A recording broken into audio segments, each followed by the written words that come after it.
اللہ اکبر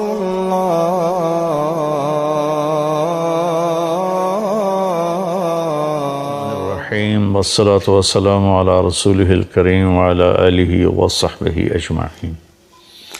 آج کی تلاوت میں قارون کا قصہ آیا تھا۔ قارون موسیٰ علیہ السلام کی قوم سے تھا۔ میں اس کی بات اس لیے سنانا چاہتا ہوں کہ اب مغفرت کے 10 دن چل رہے ہیں۔ اللہ معاف کرنے اور بخشش کرنے میں کتنا کریم ہے، کتنا زبردست ہے۔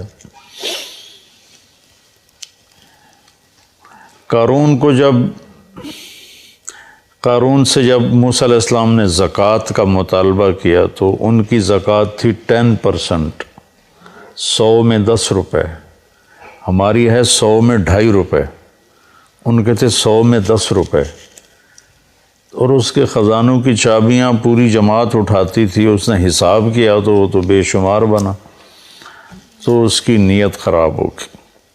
اس نے ایک عورت کو پیسے دیے موسیٰ علیہ السلام کو بدنام کرنے کے لیے، اور کہا کہ تم موسیٰ علیہ السلام پہ نہ بدکاری کی تہمت لگا دو، اور پھر اور بھی زیادہ دوں گا۔ وہ تیار ہو گئے۔ تو موسیٰ علیہ السلام واعظ فرما رہے تھے تو قارون کھڑا ہو گیا، اور اس نے کہا کہ جو آدمی زنا کرے اس کی کیا سزا ہے؟ تو آپ نے فرمایا اس کی سزا قتل ہے، اسے سنسار کیا جائے۔ تو کہنے لگا یہ عورت کیا کہتی ہے؟ تو اس نے اٹھایا۔ اس نے جب موسیٰ علیہ السلام کے چہرے پہ نظر پڑی تو اس پہ ہیبت چھا گئی۔ تو انہوں نے فرمایا کیا کہتی ہو؟ کہا کچھ نہیں جی، اس نے مجھے پیسے دیے ہیں کہ میں آپ پہ برائی کا الزام لگاؤں۔ تو موسیٰ علیہ السلام سجدے میں گر گئے۔ تو اللہ نے فرمایا کہ جو کہے گا زمین کو تیرا حکم مانے گی۔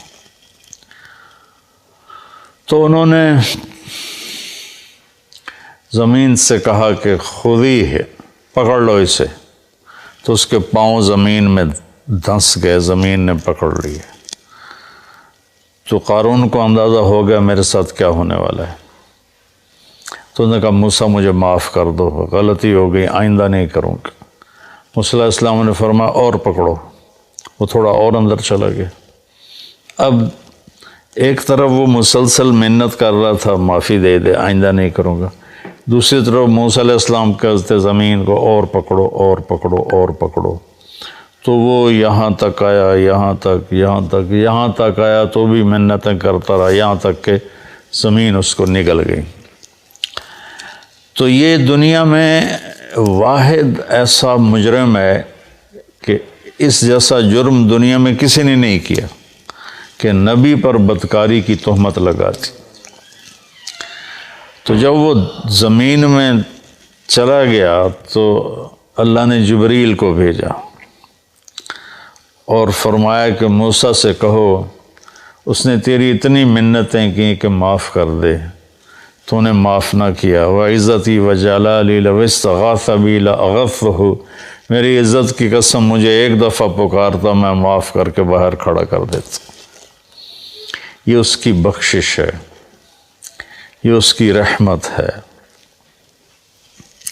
موسیٰ علیہ السلام کے زمانے میں ایک نوجوان تھا، تو اس کی نافرمانی کی وجہ سے اس کو بنو اسرائیل نے اپنی بستی سے نکال دیا۔ تو جب وہ اس زمانے میں کوئی ایسے زندگی تو نہیں تھی، صرف جہاں لوگ آباد ہوتے تھے وہیں سب کچھ ہوتا تھا، باہر ویرانہ ہوتا تھا۔ تو سب نے بائیکاٹ کر دیا اس کا۔ تو اس کے جب زندگی کے اسباب، روٹی ختم، پانی ختم، تو وہ موت کے قریب پہنچ گیا۔ تو اس نے ایسے دیکھا کوئی ہے میری مدد کے لیے، پھر ایسے دیکھا کوئی ہے، چاروں طرف دیکھا کوئی نظر نہیں آیا۔ تو بے بس ہو کے اس نے آسمان کو دیکھا اور کہا یا من لا تضرہ الذنوب ولا تنقصہ المغفرہ، اے وہ ذات جسے ہمارے گناہ کا کوئی نقصان نہیں ہوتا، اور معاف کر کے جس کو کوئی گھاٹا نہیں پڑتا۔ تیرے نیک بندوں سے سنا ہے کہ تو بڑا غفور الرحیم ہے، تو معافی مانگے تو معاف کر دیتا ہے۔ تو میں نے ساری زندگی گناہوں میں گزاری ہے، ابھی توبہ کرتا ہوں، مجھے معاف کر دے۔ اس کی جان نکل گئی۔ تو اللہ تعالیٰ نے موسیٰ علیہ السلام سے فرمایا، میرا ایک دوست ہے جو باہر ویرانے میں مر گیا ہے، جا کے اس کے کفن دفن کا انتظام کرو، اور جو اس میں شریک ہوگا اس کی بھی بخشش ہو جائے گی۔ تو لوگ شارٹ کٹ ڈھونڈتے ہیں، سب بھاگ پڑے۔ آگے دیکھا تو وہ بدمعاش جس کو انہوں نے گاؤں سے نکالا تھا، شہر سے نکالا تھا، وہ حیران ہو کر کہنے لگے، موسیٰ یہ تو وہی بدمعاش ہے جس کو ہم نے نکالا تھا، اس کی بدمعاشیوں کی وجہ سے آپ کا رب کہہ رہا ہے جو اس کے دفن میں شریک ہوگا اس کی بخشش ہو جائے گی۔ جنازہ پہلی امتوں میں نہیں تھا، جنازہ اس امت کو ملا ہے، پہلی امتوں میں نماز جنازہ نہیں تھی، بس غسل، کفن، تدفین۔ اللہ نے ہمیں اپنے فضل سے یہ دولت نصیب فرمائی، اور اللہ کے نبی نے خوشخبری سنائی، 40 آدمی کسی کے جنازے میں جمع ہو جائیں تو اللہ اس کی بخشش کر دیتا۔ تو یہ آپ کیا کہہ رہے ہو؟ تو موسیٰ علیہ السلام نے اللہ سے بات کہ تیرے بندے تو کہہ رہے ہیں بدمعاش ہے، تو آخی جانا میرا دوست ہے، ولی ہے، چکر کی۔ تو اللہ نے فرمایا جو یہ کہہ رہے ہیں ٹھیک کہہ رہے ہیں، یہ ایسا ہی تھا جیسے یہ کہہ رہے ہیں، لیکن جب اس پر موت آئی تو اس نے دائیں بائیں دیکھا اور کوئی مدد کے لیے نظر نہیں آیا۔ پھر اس نے جب میری طرف دیکھا تو مجھے شرم آئی کہ جس کی مدد کے لیے کوئی نہ ہو اور وہ مجھے پکارے اور میں پکار پہ لبیک نہ کہوں۔ موسیٰ اس نے اپنی بخشش مانگی، میری عزت کی قسم اس وقت پوری دنیا کے انسانوں کی بخشش مانگتا تو میں اس کی طفیل سب کو معاف کر دیتا۔ یہ اللہ کی مغفرت ہے، مغفرت کے بخشش کے 10 دن چل رہے ہیں کہ اللہ پاک کے بارگاہ میں رحمت سبقت غضبی، عرش کے اوپر لکھا ہوا ان رحمتی سبقت غضبی، میری رحمت میرے غصے سے آگے ہے۔ قرآن کی ایک آیت ہے، نبئ عبادی انی انا الغفور الرحیم وان عذابی هو العذاب العلیم، میرے بندوں کو بتاؤ کہ میں بہت غفور الرحیم ہوں اور میرا عذاب بہت دردناک عذاب ہے۔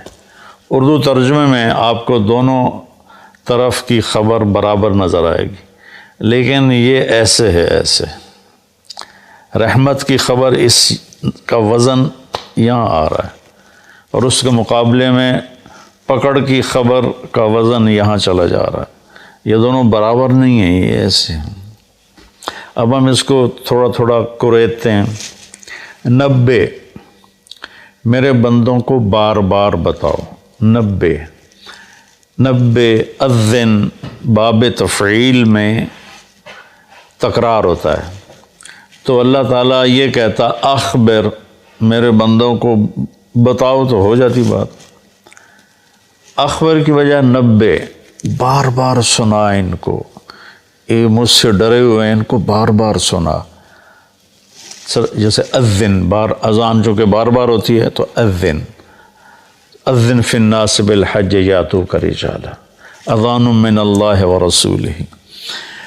تو اس پیٹرن پر جو لفظ آتا ہے اس کے اندر تکرار کا مطلب داخل ہوتا ہے۔ تو میرا اللہ اپنے حبیب سے کہہ رہا ہے بار بار سنا میرے محبوب، بار بار سنا۔ آگے اللہ کہتا اخبر الناس، لوگوں کو بتاؤ، یا چلو اگر خاص کرتا تو اخبر الذین آمنوا، ایمان والوں کو خبردار کر دو، خبر دے دو۔ 90 کی خوبصورتی الگ ہے، عبادی کی الگ ہے۔ اللہ نے پوری دنیا کے مشرق مسلم سب کو کہا میرے بندے ہیں، اور کہا میرے بندے ہیں، میرے میں کتنی محبت، میرا لال، میرا بچہ، میرا بیٹا۔ تو پوری دنیا کے مسلم نان مسلم کو اللہ تعالیٰ ایڈریس کر رہا ہے کہ میرے حبیب، آپ کی ذمہ داری ہے کہ بار بار بتلاؤ، انسانوں کو نہیں فرمایا، مسلمانوں کو نہیں فرمایا، میرے بندے یہ سب میرے ہی ہیں، توبہ کر لیں میں ان تابوا فانا حبیبہم، توبہ کر لیں تو میں ان کا بہترین دوست ہوں۔ تو ایک 90، پھر عبادی، کہ یہ میرے بندے ہیں۔ میرے بندے کا کیا مطلب ہے کہ حساب میں نے لینا ہے، تم نے نہیں، تو تم میرے بندوں کو ذلیل نہ کرو، کسی کو حقیر نہ جانو، کوئی اچھا ہے یا برا ہے، کوئی ماننے والا ہے یا نہ ماننے والا ہے، یہاں تک کہ کوئی اللہ کا منکر ہے، تو اللہ تعالیٰ کہتا ہے تمہیں اجازت نہیں دے رہا کہ تم ان کو کسی طرح بھی ذلیل کرو یا حقیر جانو، یہ فیصلہ میں نے کرنا ہے، تمہارے اس ہاتھ میں یہ فیصلہ نہیں ہے۔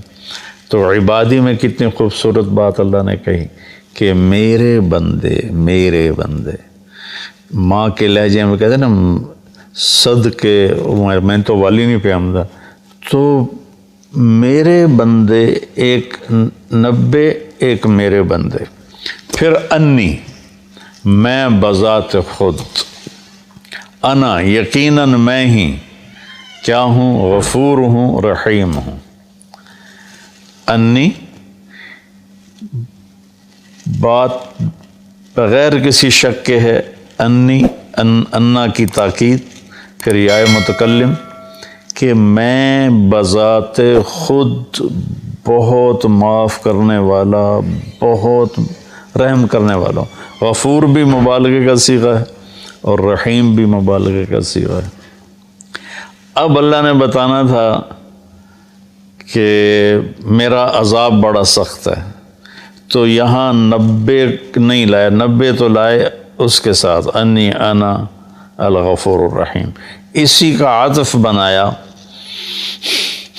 وَأَنَّ عَذَابِي، وہاں ہے انی، یہاں ہے عذابی، وہاں ہے انا، یہاں ہے ہوا، ایک غائب ہے ایک حاضر ہے، فرق ہوتا ہے کہ نہیں؟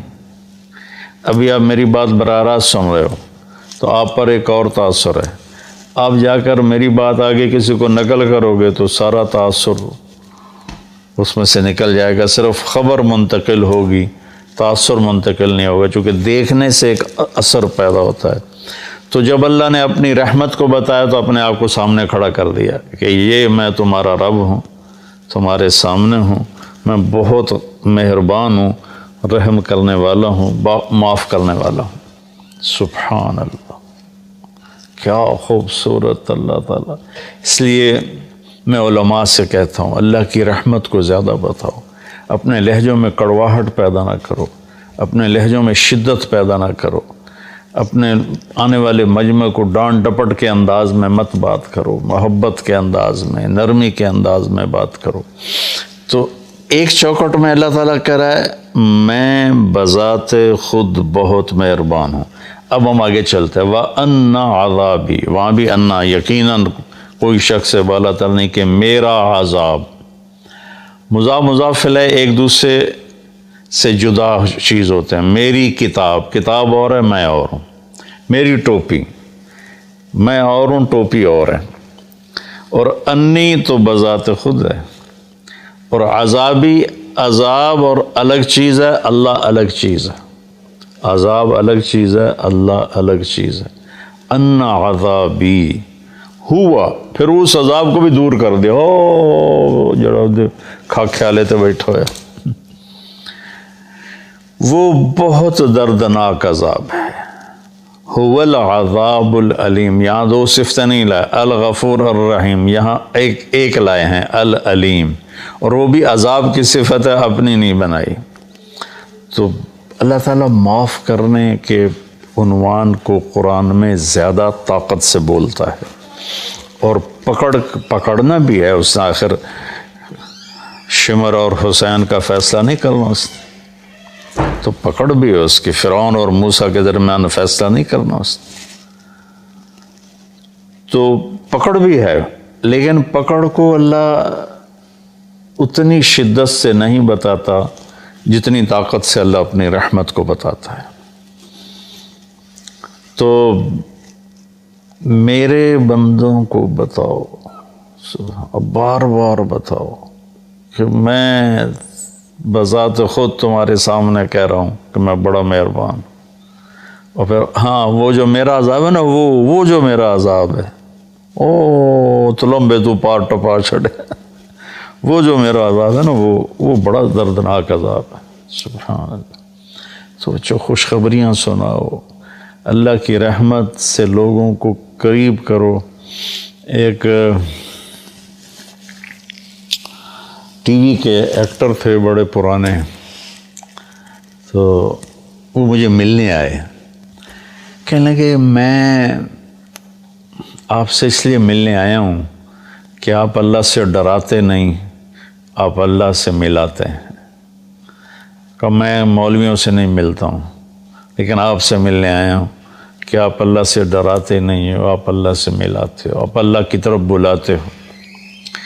کتنے راستے میں لوگ ملتے ہیں، جہاز میں، پھر یہ آپ کے بیان سن کے بخشش کی امید لگ گئی، ورنہ ہم تو سوچ رہے تھے کہ ساڑھی بخشش کوئی نہیں، بخشش کی امید لگ گئی، جنت کی آس لگ گئی۔ تو مغفرت کا اللہ تعالیٰ کو اتنا پسند ہے کہ اللہ کے نبی کا فرمان ہے، اگر تم سارے نیک بن جاؤ، گناہ کرنے چھوڑ دو، تو اللہ تم سب کو موت دے کے جنت میں ڈال دے گا، اور ایک ایسی قوم پیدا کرے گا جو گناہ کر کے روئیں گے اور معافی مانگیں گے، پھر اللہ خوش ہو کے انہیں معاف کرے گا۔ معاف کرنا اللہ کو ایسا پسند ہے۔ اللہ کی طرف سے جو اپنے بندوں کے لیے رحیم، ارحموا من فی الارض یرحمکم من فی السماء، تم زمین والوں پہ رحم کھاؤ، اللہ تم پہ رحم کھائے گا۔ دوسرا آیا سورہ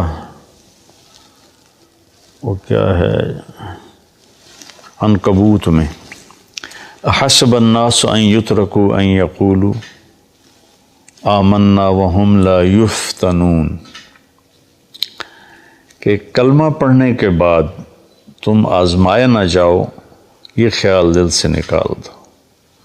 وَلَقَدْ فَتَنَّ الَّذِينَ مِن قَبْلِكُمْ فَلَيَعْلَمَنَّ اللَّهُ الَّذِينَ صَدَقُوا وَلَيَعْلَمَنَّ الْكَاذِبِينَ۔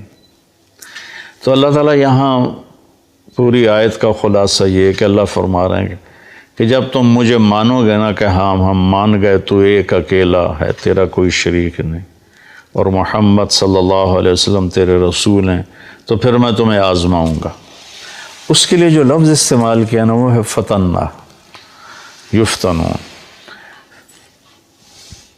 فتن کہتے ہیں سونا پگھلانا، فتان عربی میں سنار کو کہتے ہیں، گولڈ سمتھ جس کو ہم انگریزی میں کہتے ہیں، سنار کو عربی میں فتان کہتے ہیں، سونا کو پگھلانے والا۔ بعض چیزوں کی میل کچیل دور ہو جاتی ہے پانی سے، پیٹرول سے صاف ہو جاتے ہیں۔ بعضی چیزیں ایسی ہوتی ہیں جن کے میل اندر گھسی ہوتی ہے، وہاں پانی نہیں پہنچتا، پیٹرول نہیں پہنچتا، اس کو پھر پگھلانا پڑتا ہے۔ جو دھاتوں کے اندر میل ہے وہ پانی سے نہیں دھلتی، لوہے میں اندر زنگ پھنسا ہوا ہے، سونے میں کھوٹ۔ میں نے ایک دفعہ پورا پروسیس دیکھا تھا سنار کے پاس بیٹھ کر کہ اس نے سونے کی ٹکی کو پگھلایا، پھر اس میں سے کھوٹ کو الگ کیا، خالص کو الگ کیا، یہ سارا میری آنکھوں دیکھا ہے۔ تو جو دھات ہوتی ہے وہ پانی سے نہیں صاف ہوتی، اس کو آگ میں ڈالنا پڑتا ہے۔ جب وہ اس کے اندر مساموں میں آگ جاتی ہے تو وہ پگھل کر کھوٹ کو الگ کر دیتی ہے، وہ آگ اور خالص کو الگ کر دیتی ہے۔ تو انسان دو چیزوں سے بنا ہے، ایک جسم سے، ایک روح سے۔ تو جسم پر جو آنے والے حالات ہیں ان کی مثال پانی سے دھل جاتے ہیں، وہ ظاہری اسباب سے دور ہو جاتے ہیں، لیکن جو روح پہ حالات آتے ہیں اللہ کی طرف سے ناگواری کے، یہ وہ ہے جو سونے کو پگھلا کے اندر سے کھوٹ نکالنا۔ جب تک اس کے اوپر اللہ کی طرف سے آزمائش نہیں آتی، اللہ ہم سب کی حفاظت فرمائے، اس وقت تک وہ خالص نہیں بنتا جب تک وہ اس بوجھ کو برداشت نہیں کرتا اللہ کی رضا کا۔ وَإِذْ زَاغَتِ الْأَبْصَارُ وَبَلَغَتِ الْقُلُوبُ الْحَنَاجِرَ وَتَظُنُّونَ بِاللَّهِ الظُّنُونَ هُنَالِكَ ابْتُلِيَ الْمُؤْمِنُونَ وَزُلْزِلُوا زِلْزَالًا شَدِيدًا۔ جب تمہاری آنکھیں پھٹ گئیں اور کلیجے اچھل کے منہ کو آ کے، صحابہ کو اللہ کہہ رہا ہے جنگ خندق میں کہ تم اتنی مشقت میں آئے کہ آنکھیں پھٹ گئیں اور تم کہنے لگے اللہ ہے بھی صحیح۔ متی نصر اللہ الا ان نصر اللہ قریب۔ تو یہ دنیا آئیڈیل ہوم نہیں ہے۔